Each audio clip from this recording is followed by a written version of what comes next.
তো hello friends, আমি Sandeep and আপনারা দেখছেন লার্নিং দুনিয়া 2.0 ইউটিউব চ্যানেল। তো ফ্রেন্ডস, আবারও কিন্তু আপনারা যারা আপার প্রাইমারি বা উচ্চ প্রাথমিকের শিক্ষক নিয়োগ প্রক্রিয়ার সাথে যুক্ত চাকরি প্রার্থী রয়েছেন, তো মূলত তাদের জন্য আজকের এই ছোট্ট এবং আর্জেন্ট ভিডিওটা কিন্তু ক্রিয়েট করতেই হচ্ছে। আজকের ডেটে দাঁড়িয়ে আর্জেন্ট এই ভিডিওটা ক্রিয়েট করছি, তার অন্যতম একটি কারণ রয়েছে। অলরেডি কিন্তু ফ্রেন্ডস ভিডিও টাইটেল থাম্বনেল থেকে সেটা আপনারা বুঝতেই পেরেছেন। ভিডিও টাইটেল থাম্বনেল সব জায়গাতেই দেওয়া হয়েছে যে আপার প্রাইমারির চলতি ম্যাট কেসে 18 তারিখের যে হিয়ারিংয়ের ডেট ছিল সেই হিয়ারিংটিও নাকি হচ্ছে না। এরকমেরই একটি মন্তব্য বা এরকমেরই একটি প্রশ্ন চাকরি প্রার্থীদের কাছ থেকে উঠে আসছে। বিষয়টা কী কারণে উঠে আসছে এবং তারা কী কারণে এই ধরনের মন্তব্য করছেন সবটাই কিন্তু আলোচনা করবো আজকের ভিডিওটির মধ্যে। তো দেখুন ফ্রেন্ডস, সরাসরিভাবে আপনাদেরকে বিষয়টা বোঝানোর জন্য চলে আসলাম অন স্ক্রিনে কিন্তু এই মুহূর্তে চলে এসেছি আমরা কলকাতা হাইকোর্টের অ্যাপেলেট সাইডে। কলকাতা হাইকোর্টের অ্যাপেলেট সাইড ওপেন করে টাইম ওয়েস্ট না করে সরাসরি চলে আসলাম কেসের স্ট্যাটাসের মধ্যে। ম্যাট কেসের স্ট্যাটাস পেজটা আমরা দেখুন ওপেন করে নিয়েছি। সবার ফার্স্টে দেখতেই পাচ্ছেন নেক্সট হিয়ারিং ডেট কেস স্ট্যাটাসের মধ্যে কিন্তু কোনো জায়গাতেই উল্লেখিত নেই। ফার্স্ট হিয়ারিং ডেট উল্লেখ করা রয়েছে, তবে নেক্সট হিয়ারিং ডেট কোনো জায়গাতেই উল্লেখিত নেই। বিষয়টা আপনারা কিন্তু দেখতেই পাচ্ছেন অলরেডি। চলে আসবো আমরা একটু নিচের দিকে। যদি নিচের দিকে চলে আসি ডেলি কেসের স্ট্যাটাসের মধ্যে আমরা চলে আসবো। ডেলি কেসের স্ট্যাটাসের মধ্যে যদি আমরা চলে আসি দেখে নেওয়ার চেষ্টা করব। লাস্ট হিয়ারিং কিন্তু হয়েছিল আমাদের 10 তারিখে। 10 তারিখের হিয়ারিংয়ের পর নেক্সট ডেট কী দেওয়া হয়েছে দেখুন। এখানে কিন্তু আমরা দেখতে পাচ্ছি যে এখানে এখনও পর্যন্ত সেই 8 তারিখের হিয়ারিংটাই উল্লিখিত রয়েছে।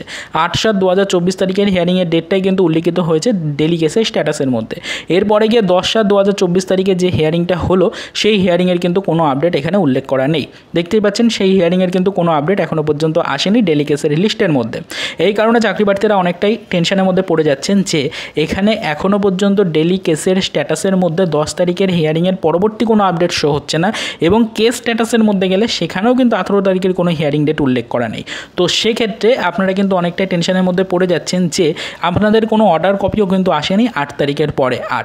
তো অবশ্যই আপনারা কিন্তু টেনশনের মধ্যে পড়ছেন এইখানেই, তাহলে 18 তারিখের হিয়ারিংটাও কি হচ্ছে না? সরাসরিভাবে অ্যাপেলেট সাইট তো সেরকমই বলছে। তো সেই কারণে আপনারা কিন্তু অনেকেই মন্তব্য করছেন যে 18 তারিখের হিয়ারিংটাও হবে না, 18 তারিখেও নাকি হিয়ারিংয়ের ডেট পড়েনি। তো দেখুন, আপনাদেরকে বলে রাখার চেষ্টা করি, ইতিমধ্যে আপার প্রাইমারি চাকরি প্রার্থী মঞ্চের সদস্যরাও পরিষ্কারভাবে তাদের ভেরিফাইড গ্রুপ বা তার সাথে সাথে তাদের অফিসিয়াল মাধ্যমগুলি থেকে তারা কিন্তু জানিয়ে দিয়েছেন চাকরি প্রার্থীদেরকে যে 18 তারিখেই কিন্তু নেক্সট হিয়ারিং ডেট রয়েছে। তো এই কেসের কিন্তু আবারও 18 তারিখে নেক্সট হিয়ারিং ডেট পড়েছে, এটা পরিষ্কারভাবে আপনাদের সকলেই কিন্তু জানিয়ে দিয়েছে। আর আমরা তো একদম প্রথম দিনই আপনাদেরকে বলে দিয়েছিলাম যে 18 তারিখে আবারও এই কেসের নেক্সট হিয়ারিং ডেট পড়েছে। তো সিনিয়র অ্যাডভোকেট মহাশয় উপস্থিত না থাকার কারণে 18 তারিখে হিয়ারিং ডেট হয়েছে, সেটা কিন্তু আপনাদেরকে আগেই জানিয়ে দিয়েছিলাম 10 তারিখেই। তো এখানে মেন বিষয়টা আপনারা যেটা সমস্যার মধ্যে পড়েছেন সেটা হচ্ছে কেস স্ট্যাটাস দেখতে পাচ্ছেন না এবং ডেলি কেসের স্ট্যাটাসের মধ্যে কোনো আপডেট নেই, তাই আপনারা মনে করছেন 18 তারিখে কোনো হিয়ারিং ডেটই পড়েনি। তবে বলে রাখার চেষ্টা করি এটা সামান্য একটি টেকনিক্যাল প্রবলেম। তো কলকাতা হাইকোর্টের অ্যাপেলেট সাইডে এখনও পর্যন্ত কিন্তু 10 তারিখের হিয়ারিংয়ের পর নেক্সট আপডেটটা কিন্তু তোলা হয়নি, সেই কারণে কিন্তু এই সমস্যা। এখনও পর্যন্ত অ্যাপেলেট সাইডে আপডেট কিন্তু আসেনি। তবে টেনশন করার মতো কোনো কারণ নেই, 18 তারিখে হিয়ারিং রয়েছে, 18 জুলাই কিন্তু হিয়ারিং হতে চলেছে। কলকাতা হাইকোর্টের অ্যাপেলেট সাইডে আপডেটটা না আসলেও টেনশন করার মতো কোনো কারণ নেই। 18 তারিখে হিয়ারিং হবে। 18 তারিখে হিয়ারিংয়ের ডেট অলরেডি কিন্তু নির্ধারিত হয়েছে কলকাতা হাইকোর্টের 10 তারিখের হিয়ারিংয়ের সময়। তো আশা করি বিষয়টা বোঝাতে পারলাম। খুব শীঘ্রই হয়তো কলকাতা হাইকোর্টের অ্যাপেলেট সাইট পুনরায় রিফ্রেশ হয়ে যাবে এবং অফিসিয়াল ওয়েবসাইট থেকে আপনাদেরকে সরাসরি নেক্সট হিয়ারিং ডেটও দেখানো হবে এবং এরই পাশাপাশি 10 তারিখের হিয়ারিংয়ের পরে 18 তারিখের যে হিয়ারিংটা পড়েছে সেটাও কিন্তু শো হবে। আশা করি বিষয়টা বোঝাতে পারলাম। তো এটাই হচ্ছে এই মুহূর্তের সমস্যা। আপনাদেরকে এই বিষয়টা দেখানোর জন্য সরাসরি আজকের ভিডিওটির মাধ্যমে একত্রিত করে কলকাতা হাইকোর্টের অ্যাপেলেট সাইট ওপেন করে লাইভ আপডেটটা দেখানোর চেষ্টা করলাম। তো আশা করি এরপরে আর কারোর মনে কোনো কনফিউশন নেই। পরবর্তীতে এই বিষয়ের উপর নজরদারি রাখছি। যদি কেস রিলেটেড কোনো পরিবর্তন আসে অবশ্যই তো সেটা আপনাদেরকে আমাদের ভিডিওর মাধ্যমে জানাবই।